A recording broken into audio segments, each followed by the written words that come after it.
बिस्मिल्लाहिर्रहमानिर्रहीम। Hello and अस्सलाम वालेकुम।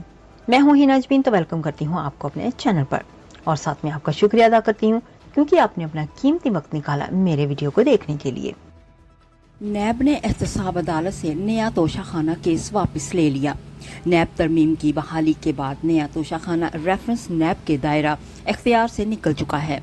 नैब प्रेस क्वार्टर रेफरेंस स्पेशल जज सेंट्रल को मुंतकिल हो गया। कौमी एहतसाब ब्यूरो ने बानी PTI इमरान खान के खिलाफ दायर नया तोशाखाना केस एहतसाब अदालत से वापस ले लिया। रेफरेंस स्पेशल जज सेंट्रल को मुंतकिल हो गया। बानी PTI के खिलाफ नए तोशाखाना रेफरेंस में दरख्वास्त जमानत पर समाअत हुई। वकील बानी PTI सलमान सफदर का कहना था कि नैब तरमीम बहाली के बाद नया तोशाखाना केस बनता ही नहीं। नैब तरमीम बहाली के बाद ये केस बनता ही नहीं। नैब पुलिस क्वार्टर ने दलाइल दिए कि नैब तरमीम की बहाली के बाद नया तोशाखाना रेफरेंस नैब के दायरा इख्तियार से निकल चुका है। बानी PTI इमरान खान ने नैब तरमीम पर सुप्रीम कोर्ट के फैसले का सहारा लेकर 190 मिलियन पाउंड रेफरेंस में एहतसाब अदालत से रियायत मांग ली और अपनी बरियत की दरख्वास्त दायर की थी।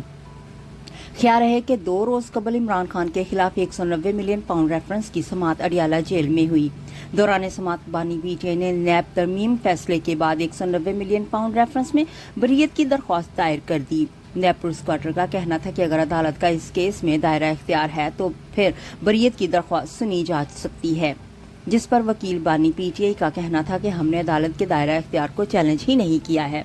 अदालत के दायरा इख्तियार का फैसला करना अदालत की सोबीदीद है। एहतसाब अदालत ने बानी PTI की दरख्वास्त बरियत पर समाअत 10 सितंबर तक मुलतवी कर दी थी।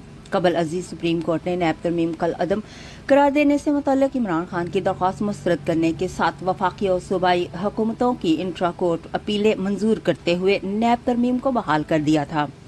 सुप्रीम कोर्ट के तफसीली फैसले में कहा गया था कि बानी PTI नैब तरमीम कल अदम करार देने से मुतल्लिक अदालत को मुतमईन ना कर सके थे। जाने से पहले अगर आपने मेरे चैनल को अभी तक सब्सक्राइब नहीं किया तो प्लीज़ काइंडली कर लीजिएगा और जी हाँ, अपना बहुत सा ख्याल रखिएगा। हमेशा खुश रहिएगा। नेक्स्ट वीडियो तक के लिए मुझे इजाज़त दीजिएगा। अल्लाह हाफिज़।